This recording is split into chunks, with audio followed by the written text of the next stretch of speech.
Hello everyone. आज हम लोग UPHJS 2018 का जो प्री का पेपर है, फर्स्ट पेपर जो हुआ था 2018 में UPHJS का, उसका डे 5 है और आज ये पेपर हम लोगों का कंप्लीट हो जाएगा। डे 4 तक हम आपको 78 क्वेश्चंस का आंसर दे चुके हैं एक्सप्लेनेशन के साथ।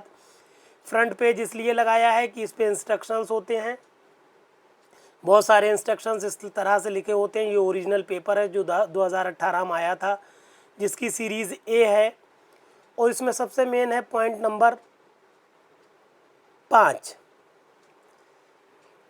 कि अगर किसी प्रश्न को समझने में कठिनाई होती है तो अंग्रेज़ी का जो मैटर होगा उस हिसाब से आप इस प्रश्न को निर्धारित करेंगे। मतलब हाई कोर्ट अंग्रेज़ी में जो प्रश्न देता है,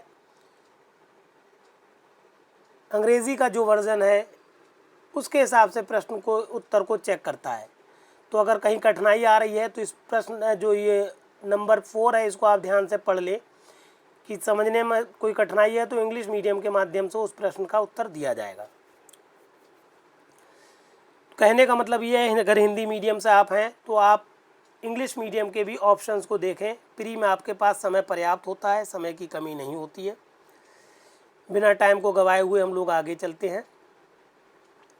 प्रश्न 78 तक हम पहले आपको पढ़ा चुके हैं, डिटेल्ड पढ़ा चुके हैं। प्रश्न 79 से हमें आज शुरू करना है। 79 प्रश्न को देखें क्या कहता है। Which section under the UP urban planning and development act 1973 provide the composition of offences. Composition of offences किस धारा में है, हिंदी में भी देख लें। उत्तर प्रदेश नगर योजना एवं विकास अधिनियम की धारा 1973 की धारा, कौन सी धारा अपराधों के शमन का प्रावधान करती है? तो अपराधों के शमन से संबंधित कौन सी धारा है, बहुत अच्छे से आपको पता है, ये धारा 32 है। ठीक, अपराधों के शमन से संबंधित अपराध धारा जो है यूपी नगर नियोजन एवं विकास अधिनियम की धारा है 32। इसके द्वारा अपराधों का अपशमन होता है। हालांकि इसमें हमने आपको नोट्स में सब कुछ बता रखा है। नीचे आपको नोट्स मिलेंगे, हैंड रिटन नोट्स मिलेंगे, जिसमें हमने ये सारा मैटर लिख रखा है। इसमें 78 क्वेश्चन का भी हमने एक्सप्लेनेशन दिया है, जो कि पिछले पेपर में आपका ऑप्शन थे, एक्सप्लेनेशन नहीं था। 79 के आंसर से यहाँ से हैं, ये एक्सप्लेनेशन है। सारे हैंड रिटन नोट्स हमने ये लगा रखे हैं एक्सप्लेनेशन से संबंधित, इसके बाद भी होंगे आखिर में। ठीक, इस तरह से हर प्रश्न का आपको उत्तर एक्सप्लेनेशन के साथ मिल जाएगा हमारे नोट्स में। फिर भी आप कॉपी पेन लेकर बैठिए, हो सकता है कोई चीज़ हम बोलें और उसको लिख ना पाएँ, या हम बहुत ज़्यादा ज़रूरी नहीं समझते हैं उसको लिखना, आपके लिए वो ज़रूरी है तो आप लिख लें अपने वर्ड्स में, जिससे आपको कोई असुविधा ना हो। तो इसमें जैसा कि हमने अपने नोट्स में लिख दिया है आपके लिए, जो प्रश्न संख्या 79 है इसका उत्तर एक्सप्लेन करके लिख दिया है कि नगर नियोजन अधिनियम की धारा 32 में अपराधों का शमन का प्रावधान कर दिया गया है, जबकि इसमें जो धारा 35 है वो उन्नति प्रभार से संबंधित है, उन्नति प्रभार अधिरोपित करने की प्राधिकरण की शक्ति से संबंधित है। धारा 54 जो है कतिपय मामलों में योजनाओं का संशोधन होना होता है, तथा धारा 40 जो इसमें बताई गई है वो प्राधिकरण को देय धनराशि की वसूली से संबंधित है। हालांकि और बाकी धाराएं बहुत ज़्यादा इम्पोर्टेंट नहीं है, धारा 32 बहुत इम्पोर्टेंट है। ये हम अपने मेंस में भी आती है धारा 32 अपराधों का शमन, तो मेंस के भी नोट्स में हम ये आपको धारा पढ़ाएंगे, कंप्लीट इसका डिस्क्रिप्शन पढ़ाएंगे। अभी सिर्फ इतना ही समझें कि अपराधों का शमन धारा 32 के अनुसार होता है। उपाध्यक्ष या उसके द्वारा प्राधिकृत कोई व्यक्ति अपराधों का शमन कर सकता है। प्रश्न संख्या 80 पर आ जाइए। प्रश्न संख्या 80 क्या कह रही है? उत्तर प्रदेश पंचायती राज अधिनियम 1947 की किस धारा के अंतर्गत राज्य सरकार को अनुसूचित जातियों, अनुसूचित जनजातियों एवं पिछड़ा वर्गों के प्रधानों के पदों को आरक्षित करने की शक्ति है? आपके पास 4 ऑप्शन है, 11A का 2 पार्ट, या 11D या 11E। तो आंसर इसका 11A2 है। इम्पोर्टेंट प्रश्न है, पूछा जाता है, खूब पूछा जाता है। क्या मतलब है इसका? इसका एक्सप्लेनेशन में देखिए हमने आपको बता दिया है। उत्तर जो 80 है उसका एक्सप्लेनेशन आप नीचे इसको खिसकाएंगे तो आपको मिलेगा। यहाँ पर खिसकाएंगे क्या, पहले हम बता चुके हैं। ये आप अब सब जो मैटर हम आपको दे रहे हैं, सबसे पहले आप इस वीडियो को जब आप देख रहे होंगे तो वीडियो का डिस्क्रिप्शन बॉक्स होता है, जब वीडियो चलाते हैं तो मोर लिख के आता है, तो मोर को जैसे ही टच करेंगे डिस्क्रिप्शन बॉक्स खुलेगा और वहाँ पर ये PDF हमने आपको दे रखा है। पूरा क्वेश्चंस के भी PDF हैं, हैंड रिटन नोट्स के भी PDF हैं। तो सबसे पहले आप इस PDF को डाउनलोड करें, उसकी हार्ड कॉपी अपने हाथ में रखें, फिर हमारे वीडियो को आप देखें, तब आपको पूरी बात हमारी समझ में आएगी। और कोई असुविधा हो रही हो तो हमने चूँकि अपने हैंड रिटन नोट्स के जो टॉपिक हैं उनमें अपना नंबर दे रखा है। जैसे यहाँ पर हमने नंबर दे रखा है आपको, ये नंबर है हमारा 9450770672। इस नंबर पर आप हमसे कांटेक्ट करें। हमने एक व्हाट्सएप ग्रुप भी बना दिया है जिसमें हम सारे कैंडिडेट्स को रख रहे हैं जिनका प्री के साथ साथ मेंस भी तैयार करा रहे हैं। क्योंकि अगर आप HJS देने जा रहे हैं तो सबसे मेन आप पहला ही काम ये करें कि प्री के साथ साथ मेंस भी तैयार करें। अगर आपका प्री तैयार है, मेंस तैयार नहीं है, तब आप मेंस में जाके फंस जाती हैं, दिक्कतें आती हैं। क्योंकि मेंस के लिए इतना बड़ा सिलेबस है, आप उतने समय में जो आपको दिया जाता है, अगर आपसे आपकी पहले से तैयारी नहीं है तो आप तैयार नहीं कर पाएंगे।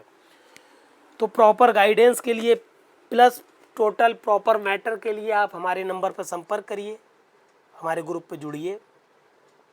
हम प्रॉपर आपको गाइड करेंगे, प्रॉपर आपको मैटर देंगे, कंप्लीट मैटर देंगे। उसके अलावा आपको कुछ नहीं पढ़ना होगा, क्योंकि हम समझ रहे हैं HJS की जो लोग तैयारी करते हैं उनके पास समय नहीं होता है, क्योंकि अपने घर परिवार को भी देखना होता है। स्टेज ये होती है एज की। कहने का मतलब ये है कि हम आपको नोट्स भी बना के देंगे, पूरा टारगेटेड आपको एम बताएंगे। आपसे करीब पर डे 2 घंटे लेंगे, 1 घंटा प्री के लिए, 1 घंटा मेंस के लिए। अगर आप 2 घंटा पर डे दे रहे हैं हमें तो हम सिलेक्शन आपका फाइनल करा के देंगे, मेंस में HJS में सिलेक्शन करा के देंगे। तो कोशिश करिए तुरंत के तुरंत, जैसे ही आप तक वीडियो पहुंचे हमारे नंबर पर, चाहे व्हाट्सएप नंबर है, कॉल भी कर सकते हैं, व्हाट्सएप भी कर सकते हैं, तुरंत जुड़िए नंबर से। तो ये यहाँ पर ऑप्शन आपका, हमने जो प्रश्न संख्या 80 हम एक्सप्लेन कर रहे थे कि जो हमने अपने उत्तर में लिखा हुआ है, पंचायती राज अधिनियम की धारा 11(1)(a) के पार्ट 2 के अंतर्गत राज्य सरकार को अनुसूचित जातियों एवं अनुसूचित जनजातियों एवं पिछड़े वर्गों के प्रधान के पदों को आरक्षित करने की शक्ति प्राप्त है।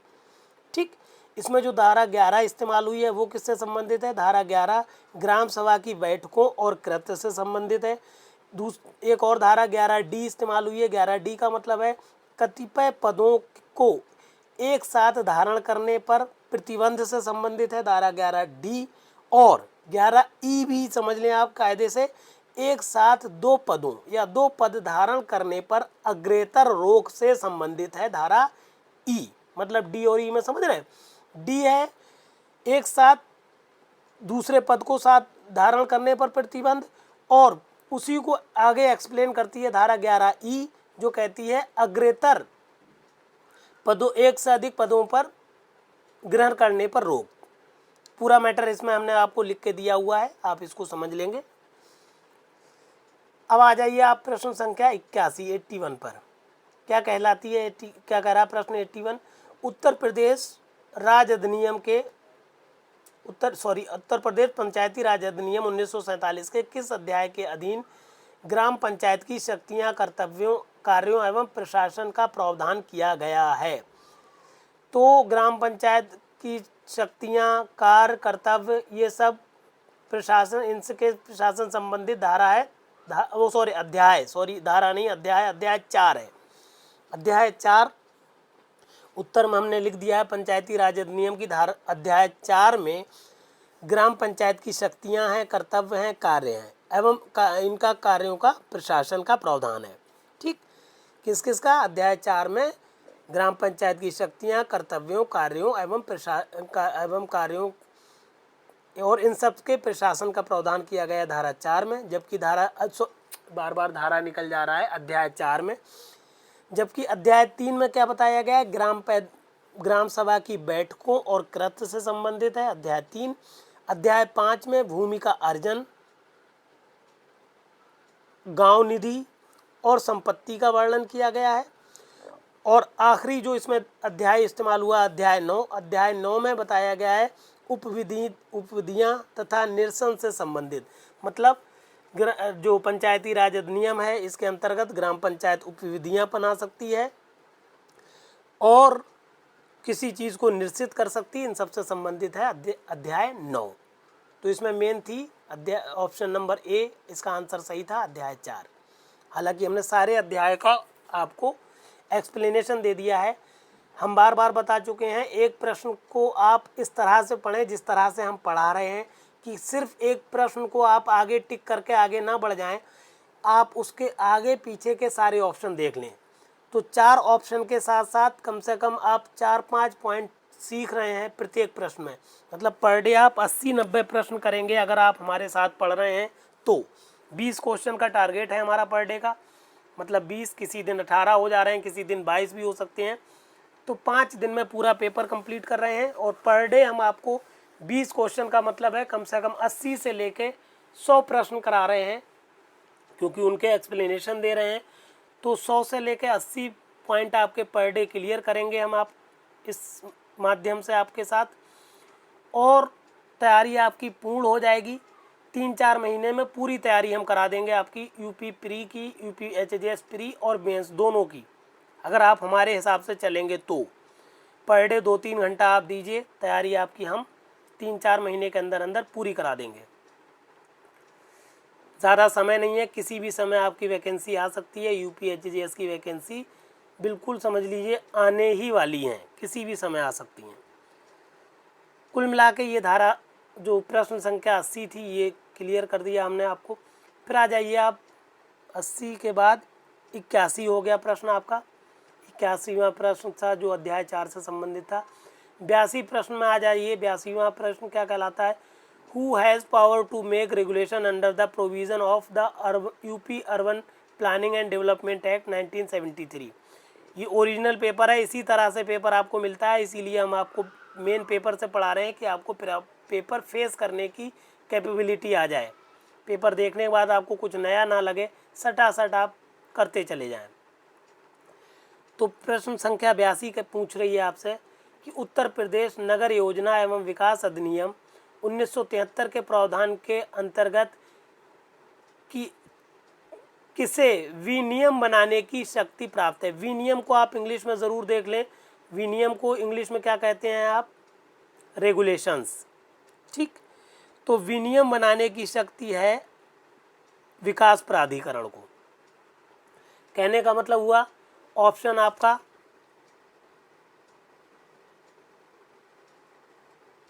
बी सही है। ठीक, विनियम या रेगुलेशन बनाने की शक्ति क्या है? विकास प्राधिकरण को। हमने उत्तर नंबर 82 में लिख दिया है। उत्तर प्रदेश नगर योजना अधिनियम की धारा 56 के अंतर्गत विकास प्राधिकरण को विनियम या रेगुलेशन बनाने की शक्ति प्राप्त है। अब यहाँ से आपके 2-3 पॉइंट क्लियर होते हैं। पहली बात तो किसको शक्ति प्राप्त है ये क्लियर हो गया, किसको शक्ति प्राप्त नहीं है ये क्लियर हो गया, और किस धारा के अंतर्गत इसका प्रावधान किया गया है ये क्लियर हो गया। तो विनियम ना अध्यक्ष बना सकता है, ना उपाध्यक्ष बना सकता है, और ना ही राज्य सरकार। बहुत बड़ा कन्फ्यूज़न होता है राज्य सरकार और विकास प्राधिकरण में। तो बिल्कुल क्लियर आप समझ लीजिए, विनियम बनाएगा, रेगुलेशन बनाएगा विकास प्राधिकरण। इंपॉर्टेंट प्रश्न है, कन्फ्यूजिंग होता है। अब एक प्रश्न और बहुत इंपॉर्टेंट आया है आपके सामने। उत्तर प्रदेश नगर योजना एवं विकास अधिनियम 1973 की धारा 26C प्राधिकरण को इस अधिनियम के प्रावधानों के प्रतिकूल किसी पथ पर या किसी खुली जल सरणी, नाली आदि पर हुए किसी भी निर्माण को हटाने की शक्ति प्रदान करती है। कहने का मतलब हुआ प्राधिकरण को ये शक्ति प्रदान प्राप्त है कि वो 26C, बहुत इंपॉर्टेंट है धारा ये 26C की, प्राधिकरण कोई भी ऐसा प्रावधान किया गया है, ऐसी कोई संरचना आपने सार्वजनिक संपत्ति पर बना रखी है, कोई जल सारणी है या कोई टट्टर है, कुछ भी ऐसी चीज़ आपने लगा रखी है, ये भी हम आपको 27 CV अपने मेंस के नोट्स में पढ़ाएंगे, इंपॉर्टेंट धारा है, एक्सप्लेन करके बताएंगे। तो प्रश्न इसमें यह है कि जब ये हटाएगा तो कितने दिन पहले नोटिस देगा। पहले ऑप्शन में बताया गया है प्राधिकरण बिना नोटिस के स्थायी या अस्थायी संरचना को हटा सकता है। दूसरा में ऑप्शन में बताया गया है हटाने से 15 दिन पूर्व एक नोटिस देगा। केवल 7 दिनों का एक नोटिस अनिवार्य है, केवल 3 दिनों का अनिवार्य है। तो सिंपल सी बात है, धारा जो प्राधिकरण की विकास नगर नियोजन एवं विकास अधिनियम की धारा 26C है, इसमें किसी नोटिस की ज़रूरत नहीं होती है। ये बात बहुत इंपॉर्टेंट है। तो बिना नोटिस के क्या कर सकता है प्राधिकरण, इस संरचना को हटा सकता है। ये इस तरह से असल में पढ़ने में थोड़ा छोटा हो जाता है, इसलिए हम उस तरह से आपको पढ़ा रहे हैं। ये इस तरह से आपको ज़्यादा जगह मिलती है, ज़्यादा स्पेस मिल जाता है, देखने में आपको ज़्यादा क्लियर हो रहा होगा। तो बिना नोटिस के प्राधिकरण क्या कर सकता है, 27C के अनुसार कोई भी, चाहे वो स्थायी हो या अस्थायी संरचना हो, हटा सकता है बिना नोटिस दिए। अपने उत्तर नंबर 83 में हमने लिख दिया है, उत्तर प्रदेश नगर योजना अधिनियम की धारा 26C के प्रावधानों के अनुसार किसी संरचना को, चाहे वो स्थायी हो या अस्थायी हो, बिना नोटिस के हटा सकता है। अब आ जाइए प्रश्न संख्या 84 पर। क्या कहलाती है, क्या कह रही है प्रश्न संख्या 84? इंपॉर्टेंट है। Term development is defined under UP urban planning and development act. जो विकास शब्द है, उत्तर प्रदेश नगर योजना एवं विकास अधिनियम 1973 के अंतर्गत विकास शब्द कहाँ परिभाषित है? 2E में, 2K में, 2M में, 2F में। तो सबसे पहले या तो आप उत्तर समझ लीजिए, विकास को 2E में परिभाषित किया गया है, क्योंकि धारा जो 2 है वो परिभाषाओं से संबंधित है, इसलिए इसमें और भी जो टर्म आए उनको भी हम बता दें। 2K में, 2E में तो आप क्लियर हो गया कि विकास की परिभाषा है। 2K में नियम बताए गए हैं, इसके कौन कौन से नियम होंगे 2K में बता दिए गए हैं। 2M में परिक्षेत्र की बात हुई है, परिक्षेत्र की परिभाषा है, कहाँ कहाँ तक उसका क्षेत्र होगा ये बताया गया है। 2F इम्पोर्टेंट है, 2F में विकसित क्षेत्र को परिभाषित किया गया है। K और M बहुत ज़्यादा इंपॉर्टेंट धाराएं नहीं है, मगर 2E और 2F, 2E में विकास है और 2F में विकास क्षेत्र है। ये 2 धाराएं आप इस क्वेश्चन में याद रखें। फिर आ जाएं आप प्रश्न संख्या 85 में। भारत के संविधान के अनुच्छेद 32 के अंतर्गत उच्चतम न्यायालय में समावेदन किया जा सकता है। बहुत इंपॉर्टेंट प्रश्न है। जो आपका अनुच्छेद 32 है, ये पहली बात तो आपको पता होना चाहिए किससे संबंधित है। ये मूल अधिकारों से संबंधित है और ये 32 आपकी गारंटी लेता है, आपके मूल अधिकारों को समावेदन कराने की प्रत्याभूति देता है। ये मेंस में चूँकि पूछा जाता है अनुच्छेद 32, तो हम डिटेल्ड पढ़ाएंगे। अभी यहाँ पर सिर्फ इतना समझें कि सुप्रीम कोर्ट में आपके मौलिक अधिकारों को प्रत्याभूत करता है और ये मूल अधिकारों से संबंधित है, मूल अधिकारों से को परिवर्तित कराने से संबंधित है अनुच्छेद 32। ठीक, इसमें आप एक चीज़ और याद रखें, हमने हालांकि उत्तर में लिख दिया अनुच्छेद 32 के अंतर्गत उच्चतम न्यायालय में समावेदन मूल अधिकारों को परिवर्तित कराने के लिए किया जाता है। अब ये जो ऑप्शन और दिए गए हैं, जैसे ऑप्शन ए है आपके सामने, राज्य के नीति निर्देशक तत्वों को परिवर्तित कराने के लिए, तो मूल जो नीति निर्देशक तत्व हैं ये न्यायालय में परिवर्तनीय नहीं है, इनको इन्फोर्स नहीं किया कराया जा सकता। सिविल अधिकारों को परिवर्तित कराने के लिए नहीं, मूल कर्तव्यों का भी परिवर्तन न्यायालय द्वारा नहीं कराया जाता है। तो ऑप्शन आपका बी सही है। और ये अनुच्छेद 32 इसका हम डिस्क्रिप्शन आपको देंगे, डिटेल्ड स्टडी इसकी हम कराएंगे आपको। तो इस तरह से ये आपका प्रश्न संख्या 85 कंप्लीट हो गई। अब यहाँ पर चूँकि 78 से लेके 83, 84, 85 ये सब प्रश्नों का एक्सप्लेनेशन हमने दिया हुआ है, कंप्लीट डिस्क्रिप्शन है। अगर आप अपने हाथ से नोट्स बनाते हैं तो और अच्छी बात है, वरना इनको तो आप ये नोट्स जो हम बना के आपको दे रहे हैं इनको डाउनलोड ज़रूर करें। इनको डाउनलोड करने से आपको ये फ़ायदा हो जाएगा कि इतना मैटर आपके पास सफिशिएंट है कि आप प्री और मेंस बहुत आराम से निकाल पाएंगे, क्योंकि योग्यता बहुत होती है। जो लोग यूपीएचजेस देते हैं, हर आदमी में योग्यता बहुत होती है, मगर कहीं ना कहीं उसको एग्जीक्यूट कैसे करना है ये बात थोड़ी फंसती है। अब आ जाइए आप प्रश्न संख्या 86 पर। सिविल प्रक्रिया संहिता के अंतर्गत निम्नलिखित में से कौन से आदेश को की अपील होगी। इसमें देखिए बड़ा कॉम्प्लिकेटेड प्रश्न था।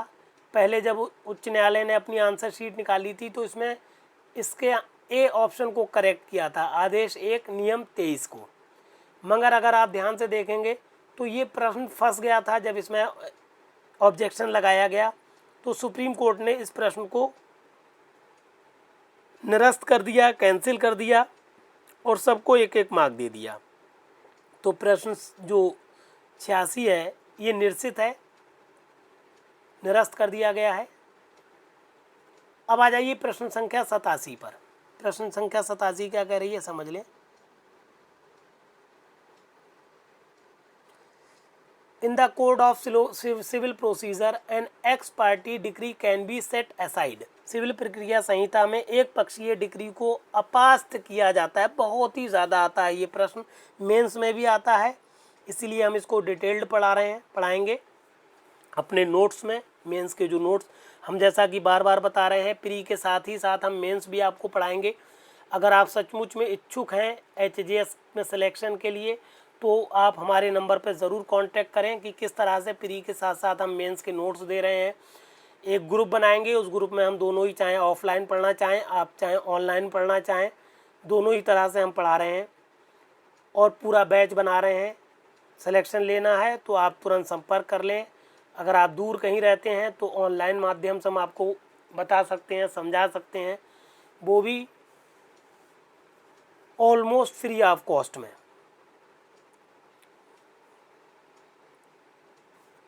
कुल मिला के प्रश्न संख्या हम लोग कौन सा है ये 87 देखें कि एक पक्षीय जो डिक्री होती है उसको आदेश 9 नियम 13 के अंतर्गत अपास्त कर दिया जाता है। बहुत इंपॉर्टेंट टॉपिक है, तो इसका पहले तो समझ ले उत्तर नंबर सी सही है। आदेश 9 नियम 13 के अंतर्गत एक पक्षीय डिक्री को अपास्त किया जा सकता है। उसके अलावा इसमें और जो आदेश आए हैं, जैसे आदेश 9 नियम 5 है, उसमें क्या बताया गया है। आदेश 9 नियम 5 में बताया गया है कि जहां वादी सम्मन तामील के बिना लौटाने के पश्चात 7 दिन तक नए सम्मन के लिए आवेदन करने में असफल रहता है, वहां वाद का खारिज किया जाना। इम्पोर्टेंट टर्म है ये कि अगर आदेश 9 नियम 5 ये कहता है कि अगर वादी ने जो सम्मन किया गया था उसको 7 दिन के भीतर वो नहीं लौटा पाया और नए सम्मन के लिए आवेदन करने में वो 7 दिन के अंदर असफल रहा, तो उसका वाद जो है वादी का खारिज कर दिया जाएगा।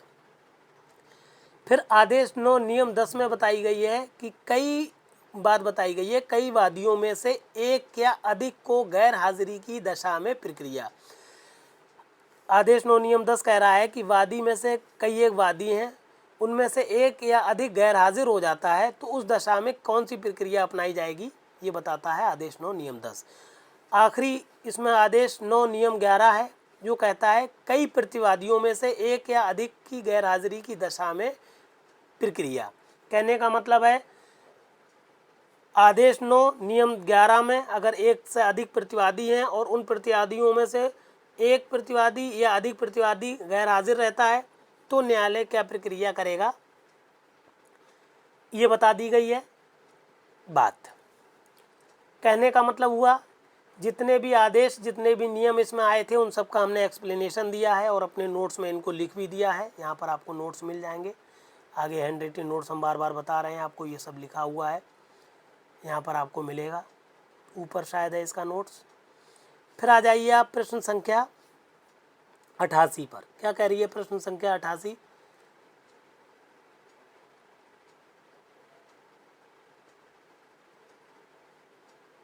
मुस्लिम विधि के अनुसार खुला एवं मुबारत है। खुला और मुबारत किस चीज़ से संबंधित हैं, तो आपको पता होना चाहिए, ये आपसी सहमति से विवाह के विघटन के प्रकार हैं। जो खुला और मुबारत हैं, इसमें पति पत्नी दोनों लोग आपस में सहमत हो जाते हैं कि हम विवाह विच्छेद करना चाहते हैं, तलाक लेना चाहते हैं, तो एक आपसी समझौते के आधार पर अगर तलाक ली जाती है मुस्लिम विधि में, तो वो कहलाती है खुला एवं मुबारत। ना ही ये विवाह के प्रकार हैं, ना ही ये वैधता प्राप्त होने पर दान निराकृत करने के प्रकार से संबंधित हैं, ना ही हक शफा मांगने के प्रकार से संबंधित हैं। ये दोनों ही चीज़ें आपसी सहमति से पति पत्नी के बीच तलाक लेने से संबंधित हैं, विवाह के विघटन से संबंधित हैं। ये मैटर हमने अपने नोट्स में आपको लिख के दे दिया है। अब आ जाइए आप प्रश्न संख्या 89 पर। क्या कहती है प्रश्न संख्या 89? बोलने में असमर्थ गवाह आदि न्यायालय में अपना बयान लिखित में देता है, उस स्थिति में साक्ष्य उसमें उसकी साक्ष्य की उस स्थिति में साक्ष्य समझा जाएगा या समझी जाएगी। आपको हम साक्ष्य अधिनियम की धारा 119 बताएंगे, पढ़ाएंगे। ये प्रश्न उसी से संबंधित है। साक्ष्य अधिनियम की धारा 119 में बताया गया है कि कोई भी साक्षी जो बोलने में असमर्थ है, अगर वो न्यायालय में अपना बयान लिख के देता है, तो उस स्थिति में उस व्यक्ति का साक्ष्य जो है वो मौखिक साक्ष्य माना जाएगा, ना कि दस्तावेजी साक्ष्य, ना ही अनुश्रुत साक्ष्य, ना ही प्राथमिक साक्ष्य। वो साक्ष्य क्या होता है? मौखिक साक्ष्य होता है। बहुत डिटेल्ड इसकी स्टडी कराएंगे, क्योंकि ये प्रश्न बहुत इम्पोर्टेंट हो जाता है आप लोगों के लिए। इसका मेंस में भी पूछा जाता है, इसलिए इसके साथ केस लॉ और ये सारी चीज़ें देंगे हम आपको मेंस में जब पढ़ा रहे होंगे। अभी फ़िलहाल चूँकि सिर्फ हम आपको एक तरह से प्रश्नों का प्री के हिसाब से यहाँ पर समझा रहे हैं। प्री के हिसाब से मतलब है कि उस प्रश्न के बारे में, चूँकि अलग से कोई प्रश्न नहीं बनता है, इन्हीं ऑप्शंस में यूपीएचजीएस में से जो ऑप्शंस आपको मिले हुए हैं, अगला प्रश्न इन्हीं ऑप्शन से ही मिलता है आपको। तो आप अच्छे से पढ़ा हुआ आप लोगों का मैटर सबका होता है। इस मैटर को हम इस तरह से पढ़ा दे रहे हैं कि 10 साल के कम से कम आपको हम प्रश्न करा देंगे पिछले साल के, और इतनी डिटेल्ड करा देंगे कि 10 साल में हम आपको कम से कम 5000 पॉइंट्स दे देंगे, जिस तरह से आप क्या होंगे, पूरी तरह से सक्षम हो जाएंगे प्री क्वालिफाई करने में। कोई भी प्रश्न बचेगा नहीं आपका, अगर आप हमारा ध्यान से वीडियो देखेंगे, मैटर समझेंगे और प्रॉपर तैयारी करेंगे, तो कोई भी प्रश्न आपका नहीं छूटेगा। फिलहाल आप आ जाइए, प्रश्न संख्या कौन सी हो चुकी थी हम लोगों की? 89 हो गई। 90 में आ जाइए। 90 भी साक्ष्य अधिनियम से संबंधित प्रश्न है, बहुत इंपॉर्टेंट प्रश्न है। जैसा कि हम पिछले वीडियो में भी डे 4 में भी हम बताए थे आपको कि जो ये प्रश्न संख्या जो आपकी एविडेंस एक्ट की धारा 27 है, ये हर पेपर में 1 या 2 प्रश्न आता है। डे 4 में भी धारा 27 साक्ष्य अधिनियम की धारा से संबंधित था, साक्ष्य अधिनियम की धारा 27 से संबंधित। पिछले डे पे भी एक प्रश्न था, मतलब इसी पेपर में 2-3 प्रश्न आए हैं धारा 27 से। 1-2 प्रश्न तो ज़रूर आता है एविडेंस एक्ट की धारा 27 से संबंधित, और बहुत ट्रिकी प्रश्न होता है। आप लोग जब प्रश्न समझने में गलती करते हैं तो उत्तर भी गलत होता है।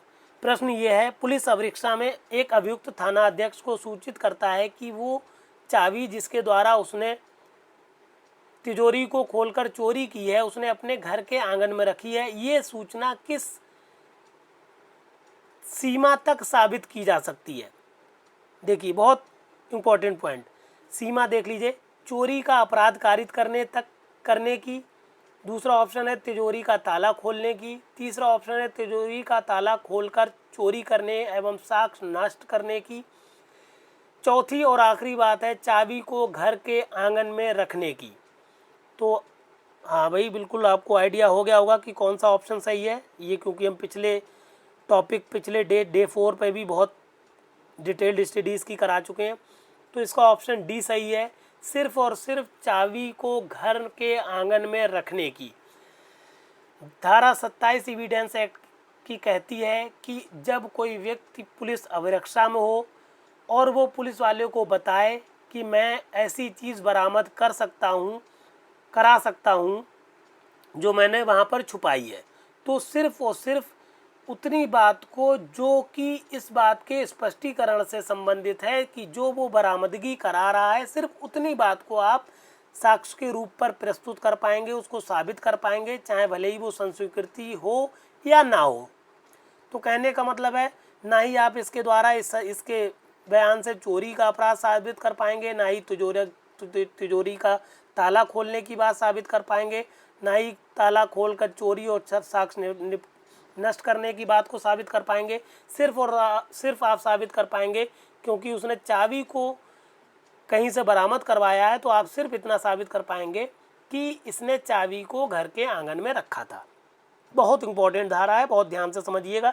अगर हमारी बात आपको चूँकि थोड़ा तेज़ पढ़ाना पड़ता है क्योंकि कम समय में बहुत सारे पॉइंट्स हम आपको देना चाहते हैं, तो थोड़ा तेज़ पढ़ाते हैं। अगर हमारी बात क्लियर कट ना समझ में आए आपको, तो आप वीडियो पॉज करके बात को समझिए। सही तरीका यही है, जैसा कि हम बता चुके हैं कि जब आप वीडियो चलाएं तो मोर लिख के आए, तो इस PDF को डाउनलोड करके हार्ड कॉपी अपने हाथ में रखें, फिर हमारा वीडियो चलाएं। जब आप वीडियो चलाएंगे तो सारी बात आपको क्लियर होती चली जाएगी, ऑप्शंस क्लियर होते चले जाएंगे। फिर जब आप एक बार हमारी बात को समझ लें, तब वीडियो को 2-1 बार उसी दिन चलने दीजिए। बाकी और अपने कोई भी काम करिए, वीडियो को चलने दीजिए, क्योंकि आप बात समझ चुके हैं। अब आप वीडियो उसी दिन चलने दीजिए, क्योंकि अगले दिन आपको टाइम मिलेगा नहीं, तो उस वीडियो को चलने देंगे तो वो बात आपकी वहीं की वहीं पूरी याद हो जाएगी। इस तरह से हम वीडियो बना रहे हैं कि बात को पहले समझ लें और फिर उस बात को रिपीट कर लें, तो वो बात आपको उसी दिन याद हो जाए। अब एक प्रश्न और बहुत इंपॉर्टेंट है, इसका उत्तर हमने जो अभी आपको बताया है ये हमने एक्सप्लेन कर दिया है उत्तर 90 में। साक्ष्य अधिनियम की धारा 27 के अंतर्गत चाबी को घर के आंगन में रखने की सूचना को ही साबित किया जा सकेगा। इतनी आपको बात हमने लिख के दे दी है।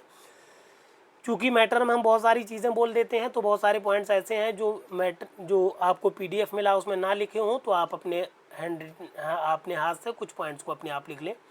अब ये प्रश्न आपके सामने बहुत इंपॉर्टेंट आ गया, ये भी एविडेंस एक्ट से रिलेटेड है। किसी विचारण में अपने विरुद्ध साक्ष्य में प्रकट होने वाली किन्हीं परिस्थितियों का स्पष्टीकरण करते हुए हत्या करने का अभियुक्त ये कथन करता है कि गंभीर और अचानक प्रकोपन के कारण वो आत्मसंयम की शक्ति से वंचित हो गया व इस कारण उसने आग को लाठी की एक चोट पहुंचाई जिससे उसकी मृत्यु हो गई। तो इस प्रश्न में आपसे पूछा ये गया है, गंभीर और अचानक प्रकोपन को साबित करने का भार किस पर होता है। बहुत ही क्लोज दो आपको ऑप्शंस मिलते हैं, अभियोजन पर और या अभियुक्त पर। हालांकि बीच में और ऑप्शन 2 और 3 ये हैं, अनुसंधान करने वाली एजेंसी पर, न्यायालय पर, तो इनका कोई मतलब नहीं होता है। यहाँ तक तो आप पहुँचते हैं कि अभियोजन पर है ये साबित करने का भार कि प्रकोपन गंभीर और अचानक प्रकोपन साबित करने का भार अभियोजन पर है या अभियुक्त पर है। तो कहीं भी कंफ्यूज नहीं होना है। जो आपका साक्ष्य अधिनियम है उसकी धारा 105 के दृष्टांत खा के अनुसार बिल्कुल साफ साफ लिखा हुआ है कि ये साबित करने का भार कि अभियुक्त का मामला अपवादों के अंतर्गत आता है, ये साबित करने का भार अभियुक्त पर है, अतः ये भार सिर्फ अभियुक्त साबित करेगा। ऑप्शन डी सही है। कभी भी अभियोजन पर यह साबित करने का भार नहीं है कि वो गंभीर और अचानक प्रकोपन के कारण मामले को समझने में असमर्थ था। ये बात बहुत ध्यान से हमारी समझ लीजिए। ये भी प्रश्न आपको हर पेपर में मिलता है और लगभग गलतियां हो जाती हैं अभियोजन और अभियुक्त में, तो आपको सिर्फ और सिर्फ अभियुक्त टिक करना है, अभियोजन नहीं। फिर प्रश्न संख्या 92 पर आ जाइए कि दंड प्रक्रिया संहिता की धारा 98 के अनुसार एक अपहृत बालिका को उसके विधिपूर्ण भार साधक को वापस कर दिए जाने हेतु शपथ पत्र पर परिवाद किसे प्रस्तुत किया जा सकता है।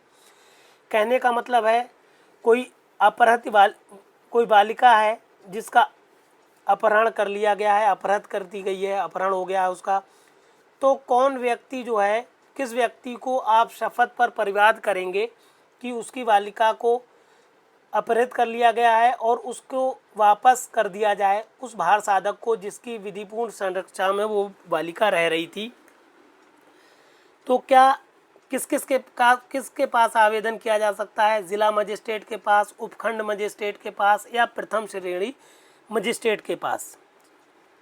तो जब आप दंड प्रक्रिया संहिता की धारा 98 पढ़ेंगे तो उसकी पहले ही लाइन में लिखा गया है, एक अपहृत बालिका को उसके विधिपूर्ण भार साधक को वापस कर दिए जाने हेतु शपथ पत्र पर परिवाद आप किसको करेंगे? जिला मजिस्ट्रेट को कर सकते हैं, उपखंड मजिस्ट्रेट को कर सकते हैं या फिर प्रथम श्रेणी मजिस्ट्रेट को कर सकते हैं। तो इसका ऑप्शन डी सही है और बहुत इंपॉर्टेंट प्रश्न है ये। धारा 98 और धारा 97 दोनों में ये तीनों तरह के मजिस्ट्रेट, चाहे वो जिला मजिस्ट्रेट हो, उपखंड मजिस्ट्रेट हो या प्रथम श्रेणी मजिस्ट्रेट हो, इन तीनों का प्रावधान किया गया है। ये आपको कहाँ पर पहुँच गए आप? आपका प्रश्न संख्या 92 हो गई। इसका एक्सप्लेनेशन देखिए, आपको ऊपर दिया गया है, ये पेज आप देख लें, हमने प्रश्न संख्या के हिसाब से पेज भी लगा दिए हैं। 92 का ये उत्तर हमने यहाँ पर लिखा हुआ है, मतलब 84 से लेके 92 तक के यहाँ पर उत्तर हैं और फिर लास्ट में जो बच रहे हैं 93 से लेके 100 तक, वो इस पेज पर मिलेंगे आपको। 93 प्रश्न क्या है? 93 प्रश्न क्या कह रहा है आप देख लें। प्रश्न संख्या 93, इसको इस तरह से कर लेते हैं तो बड़ा दिखने लगता है। प्रश्न संख्या 93 कह रही है, वो अपराध जो देश की सामाजिक आर्थिक स्थिति को प्रभावित करते हैं, जिन पर अभिभाग चर्चा लागू नहीं होती को अधिसूचित किया जाएगा। बहुत इंपॉर्टेंट प्रश्न है ये। आपके पास जो दंड प्रक्रिया संहिता है उसमें उसकी धारा 265 काम है, अविवाद चर्चा की बात की गई है, प्ली बार्गेनिंग की बात की गई है। तो प्ली बार्गेनिंग जो होती है वो किन मामलों में लागू नहीं होती, ये जो धारा 265 का है ये बताती है कि प्ली बार्गेनिंग किन अपराधों पर लागू होती है, किन मामलों पर लागू होती है। इसी के नीचे इस धारा में ही नीचे लिखा गया है साफ साफ कि 200 की देश की सामाजिक आर्थिक स्थिति को प्रभावित करने की जो अपराध हैं उन पर पहली बात तो अविवाद चर्चा लागू नहीं होती। और ये अधिसूचना कौन करेगा? ये केंद्र सरकार करती है। इसमें प्रश्न था कि अधिसूचना को कौन अधिसूचित करेगा, तो ये अधिसूचना जो अधिसूचित की जाती है वो केंद्र सरकार द्वारा अधिसूचित की जाती है कि कौन से मामले सामाजिक और आर्थिक, देश की सामाजिक और आर्थिक स्थिति को प्रभावित करते हैं और कौन से नहीं करते हैं, ये अधिसूचित किया जाता है केंद्र सरकार द्वारा। इंपॉर्टेंट प्रश्न है, ध्यान रखिएगा। फिर आप आ जाइए प्रश्न संख्या, वो ये हो गया आपका 93। इसमें ना ही राज्य सरकार, कंफ्यूज हो जाते हैं आप राज्य सरकार से, बाकी तो दो ऑप्शन बी और सी एकदम बेकार हैं। राज्य सरकार और केंद्र सरकार में कन्फ्यूज़न होता है, तो इसमें केंद्र सरकार अधिसूचित करती है कि कौन से मामले जो हैं वो देश की आर्थिक और सामाजिक स्थिति को प्रभावित करते हैं। प्रश्न संख्या 94 पे भी थोड़ा सा विवाद है, देखें आप पहले क्या है ये। एक एसोसिएशन द्वारा मार्ग के एक व्यस्त संगम पर स्थापित एक विशाल पोस्टर या बैनर यातायात में व्यवधान पैदा कर रहा है। निम्न में से कौन सूचना प्राप्त होने पर भारतीय दंड संहिता के अंतर्गत प्रक्रिया प्रारंभ कर ऐसे बैनर या पोस्टर को हटा सकता है? तो अगर आप देखें तो इस बैनर को जिला न्यायाधीश भी हटा सकता है,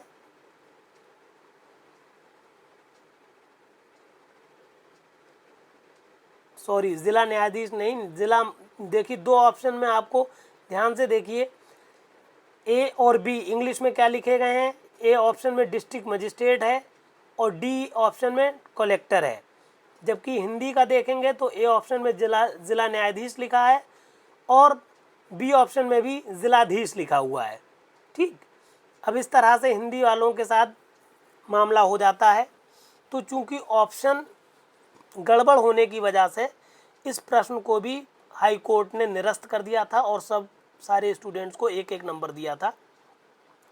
हालांकि अगर इसमें सही ऑप्शन देखें तो उप मजिस्ट्रेट ठीक हो जाता ऑप्शन, मगर चूंकि हटा दिया गया है तो इसको ज़्यादा डिटेल में पढ़ने की ज़रूरत नहीं है। फिर आ जाइए आप प्रश्न संख्या 95 पर। क्या कहती है प्रश्न संख्या 95? प्रश्न संख्या, एक पुलिस अधिकारी द्वारा यातायात नियमों का उल्लंघन करने वाले व्यक्तियों से 5,000 रुपये जुर्माना प्राप्त किया गया। 5,000 रुपये का जुर्माना प्राप्त किया। जुर्माने को राजकीय कोष में जमा कराने के बजाय ये उसका स्वयं के हितार्थ उपयोग कर लेता है। पुलिस अधिकारी द्वारा भारतीय दंड संहिता के अनुसार कौन सा अपराध किया गया है? तो प्रश्न को पहले बहुत ध्यान से समझ लीजिए कि पुलिस अधिकारी ने क्या किया, जुर्माना वसूल किया, मगर चूंकि उस जुर्माने को क्या करना चाहिए था, उसको भारतीय कोष में जमा कर देना चाहिए था, जो कोष बनाया जाता है, मगर उसने उस राजकीय कोष में जमा ना करके अपने फ़ायदे के लिए उस पैसे को इस्तेमाल कर लिया। तो उसने क्या आपराधिक न्यास भंग किया है, रिष्ट की है, सरकार के साथ छल किया है? उपरोक्त में से कोई नहीं। देखिए नहीं की लिखा हुआ है हिंदी में कुछ भी, तो आपराधिक न्यास भंग किया है उसने, क्योंकि उसको न्यस्त किया था सरकार ने जुर्माना वसूलने के लिए। वो न्यासी था, न्यस्त किया गया था। रिष्टी नहीं की है, छल नहीं किया है सरकार के साथ, बल्कि आपराधिक न्यास भंग किया है। हमने अपने उत्तर में आपको बताया है कि भारतीय दंड संहिता की धारा 405 के अनुसार उपर्युक्त मामले में आपराधिक न्यास भंग का अपराध किया गया है। जो आपराधिक न्यास भंग है ये भारतीय दंड संहिता की धारा 405 में परिभाषित है और 406 में इसके अपराध की बात की, इसके लिए दंड की बात की गई है। 3 साल तक का दंड दिया जाता है आपराधिक न्यास भंग में। ये भी हम आपको, क्योंकि मेंस में पूछते हैं तो मेंस के लिए मैटर तैयार कर रहे हैं, तो उसमें आपको हम ये बताएंगे। कहने का मतलब है आपराधिक न्यास भंग भारतीय दंड संहिता की धारा 405 के अंतर्गत आता है। इसके अंतर्गत ये पुलिस वाला जो है ऑप्शन ए के अनुसार न्यास भंग किया है। प्रश्न संख्या 96 पर आ जाइए। क्या कह रही है प्रश्न संख्या 96?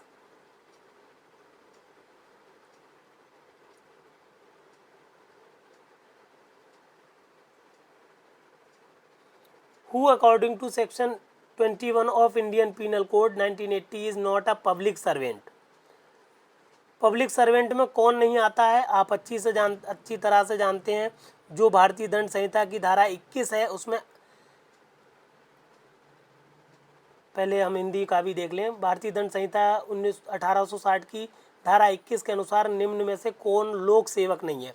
तो अभी हम बता रहे थे भारतीय दंड संहिता की धारा 21 में लोक सेवक को परिभाषित किया गया है, जिसमें बहुत सारे लोक सेवक बताए गए हैं। संक्षेप में मामला ये होता है, लोक सेवक हर वो व्यक्ति है जो या तो सरकार से कोई पैसा पाता हो या किसी लोक के कल्याण के लिए कार्य कर रहा हो, भले ही वो पैसा ना पा रहा हो, कहीं से सैलरी ना पा रहा हो, वेतन ना पा रहा हो, तब भी वो लोक सेवक कहलाता है। गवर्नमेंट सेवक अलग है, पब्लिक सर्वेंट अलग है। सरकार का सेवक 14 सेक्शन में पढ़ाया गया है आईपीसी के, और लोक सेवक 21 में पढ़ाया गया है। तो देखें इनमें कौन लोक सेवक नहीं है। पहला ऑप्शन है आपके पास थल सेना वायुसेना का कमीशन प्राप्त अधिकारी। दूसरा है एक मध्यस्थ जिसको न्यायालय द्वारा कोई विवाद मध्यस्थम के लिए विनिश्चय के लिए रखा गया है। तीसरा है कोई व्यक्ति ऐसे पद को धारण कर रहा है जिसके आधार पर वो किसी व्यक्ति को प्रतिरोध करने में या रखने के लिए सशक्त हो। और आखिरी ऑप्शन आपके पास है एक अधिवक्ता जो न्यायालय के सम्मुख विधि का व्यवसाय करता है। तो जाहिर सी बात है हम सारे अधिवक्ता जो हैं जो विधि का व्यवसाय कर रहे हैं लोक सेवक नहीं है किसी भी तरीके से। तो और इसका तो ऑप्शन आप सभी लोगों को पता है कि एक अधिवक्ता जो न्यायालय के सम्मुख विधि का व्यवसाय करता है वो लोक सेवक नहीं है। प्रश्न संख्या 97 पर आ जाइए। प्रश्न संख्या 97 इम्पोर्टेंट है। बा को ये सूचना देता है कि उसने घा से सुना है कि या ने सा की कुछ समय पूर्व हत्या कर दी। सा को साक्षी के रूप में न्यायालय में परीक्षण के किए जाने पर बाकी साक्ष्यों को क्या कहा जाएगा? तो चूंकि ये सुनी सुनाई बात है कि किसी को उन्होंने कहते सुना कि ये उन्होंने उनका मर्डर कर दिया है, तो ये एकदम सुनी सुनाई बात है, इसीलिए ये सुनी सुनाई साक्ष्य के अंतर्गत आएगा। जो डायरेक्ट एविडेंस होता है या चतुर्दर्शी साक्ष्य होता है वो हमने आपको बताया है। एविडेंस एक्ट की धारा 59 में मौखिक साक्ष्य की परिभाषा बताई गई है, और धारा 60 जो है एविडेंस एक्ट की वो कहती है कि जो मौखिक साक्ष्य हो वो प्रत्यक्ष होना ही चाहिए। तो एविडेंस एक्ट की धारा 60 हम विस्तृत पढ़ाएंगे आपको मेंस के लिए, वहाँ पर पढ़ाएंगे कि डायरेक्ट एविडेंसेस कौन से होते हैं। यहाँ पर आप सिर्फ ये समझ लीजिए, ये साक्ष्य जो है सुनी सुनाई साक्ष्य के अंतर्गत आएगा, ना ही चतुर्दर्शी साक्ष्य के तौर पर, ना ही परिस्थितिजन्य साक्ष्य, ना ही ये परिस्थितिजन्य साक्ष्य है, और ना ही ये विशेषज्ञ का साक्ष्य है। विशेषज्ञ का साक्ष्य जो है एविडेंस एक्ट की धारा 45-46 में पढ़ाए गए हैं। 45 में विशेषज्ञों की परिभाषा है कि कौन विशेषज्ञ होते हैं। 46 में बताया गया है किस तरह से विशेषज्ञों को साक्ष्य को माना जाता है। तो ये धाराएं भी हम आपको 45-46 पढ़ाएंगे मेंस में। अभी आप सिर्फ इस ऑप्शन के हिसाब से समझ लें। फिर आ जाइए आप धारा क्वेश्चन नंबर 98 पर। एक केस है, उच्चतम न्यायालय द्वारा निम्न में से किस मामले में उच्चतम न्यायालय द्वारा सिविल प्रक्रिया संहिता संशोधन अधिनियम 1999 एवं 2000 की वैधता को जायज़ ठहराया गया है? कहने का मतलब है एक निर्णय दिया गया था सुप्रीम कोर्ट द्वारा, तो उस मामले को किस केस द्वारा जायज़ ठहराया गया है? तो वो केस है सेलम एडवोकेट बार एसोसिएशन बनाम भारत संघ। क्योंकि जो ये केस था सेलम एडवोकेट बार एसोसिएशन बनाम भारत संघ के बाद में सिविल प्रक्रिया संशोधन जो हुआ था 1992 तथा 2002 में, इसकी वैधता को जायज़ ठहराता है।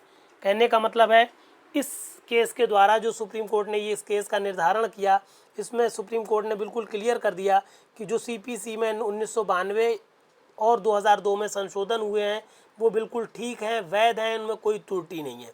तो इस केस को आप याद रखिएगा, ये केस रिपीटेडली पूछा जाता है। फिर आप आ जाइए प्रश्न संख्या 99 पर। Which of the following offence is cognizable, non वेलेबल and non compoundable? बहुत इंपॉर्टेंट पॉइंट हैं ये, इसमें कई एक पॉइंट हमने क्लियर कर दिए हैं। सिंपल, हालांकि क्वेश्चन बहुत सिंपल सा है कि आपको सिर्फ बताना है कि निम्न में से कौन सा अपराध जो है, निम्न में से कौन सा अपराध संज्ञेय, गैर जमानती और शमनीय है। तो जितने भी अपराध हैं वो सारे के सारे इसमें जितने भी बताए गए हैं वो सारे संज्ञेय अपराध हैं, पहली बात, और लगभग सभी शमनीय भी हैं, एक अपराध को छोड़कर। अभी हम बता देंगे कौन कौन से। मगर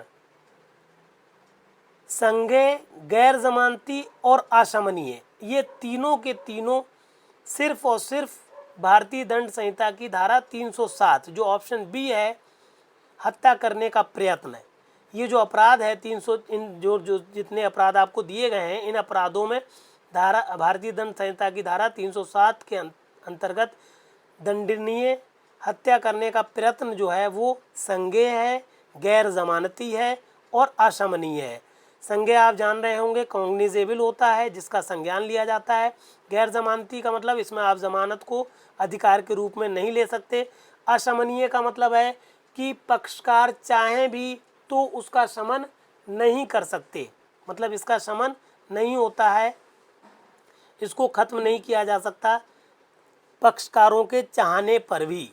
अब इसका डिटेल्ड हमने नोट्स आपको लिखवा दिए हैं 99 प्रश्न के उत्तर में, डिटेल्ड स्टडी करा दी है हमने आपको। भारतीय दंड संहिता की धारा 307 के अंतर्गत दंडनीय हत्या करने का प्रयत्न जो अपराध है वो संज्ञेय है, गैर जमानती है और अशमनीय है।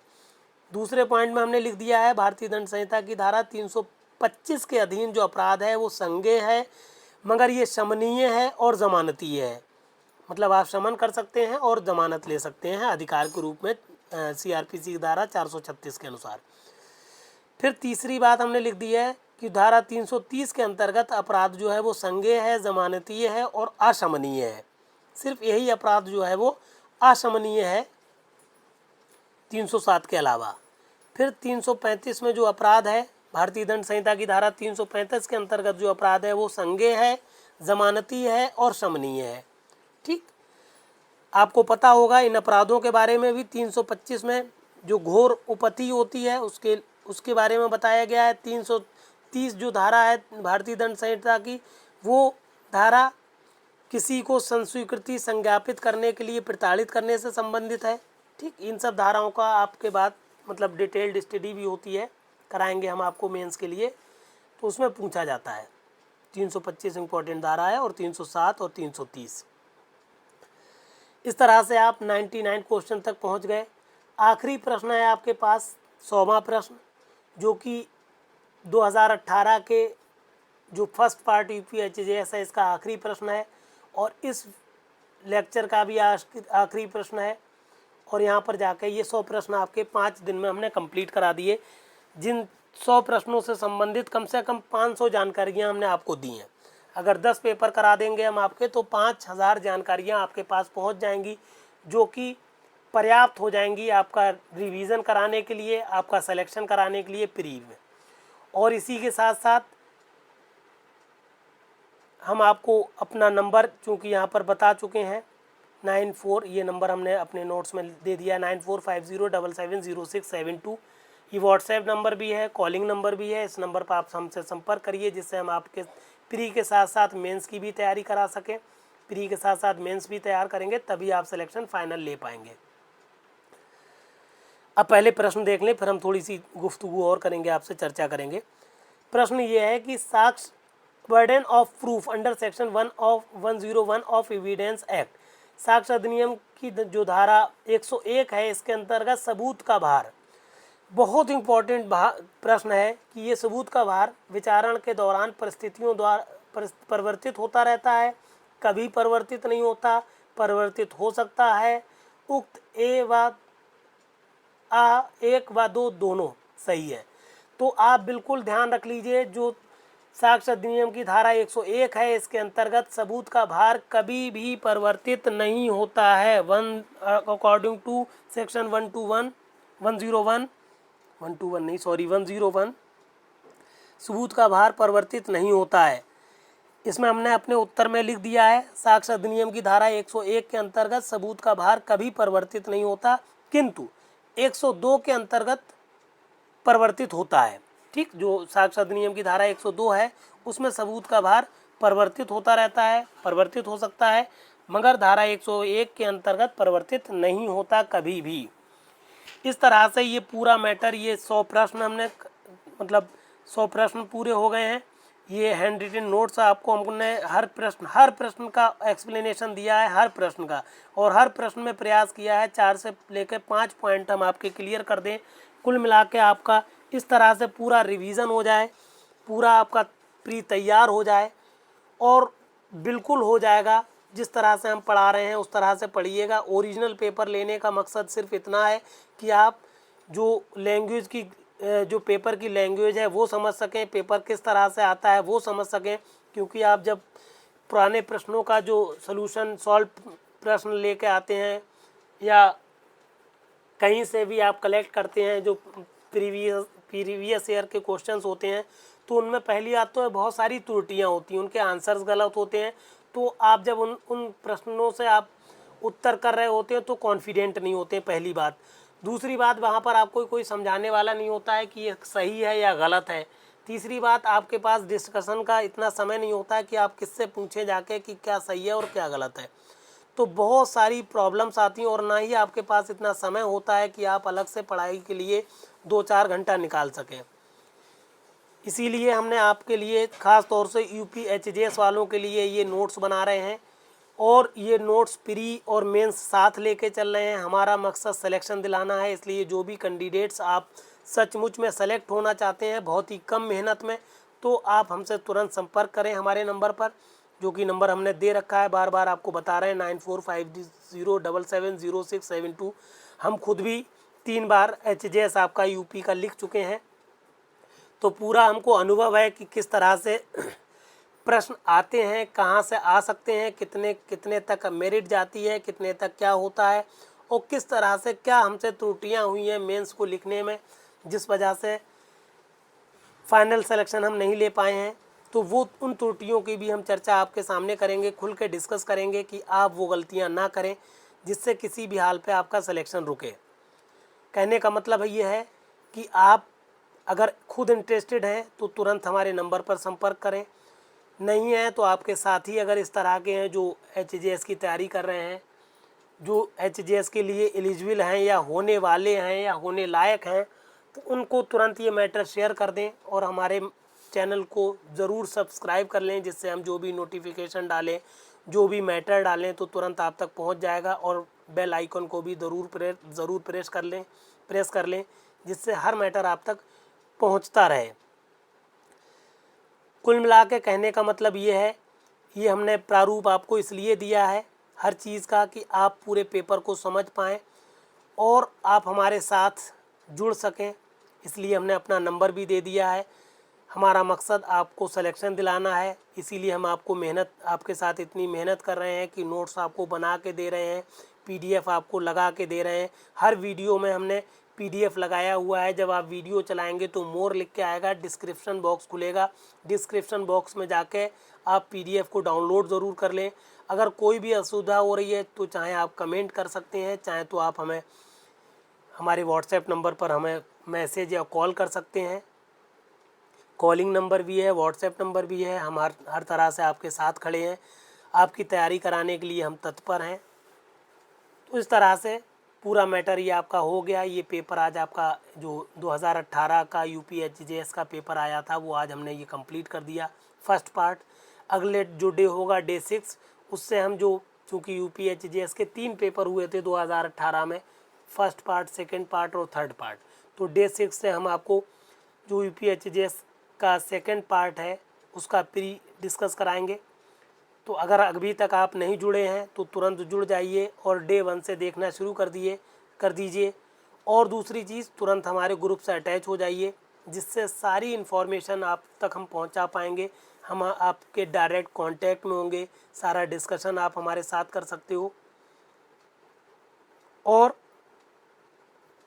तुरंत हमारे चैनल को सब्सक्राइब ज़रूर कर दीजिए, शेयर ज़रूर करिए इस मैटर को सारे साथियों को।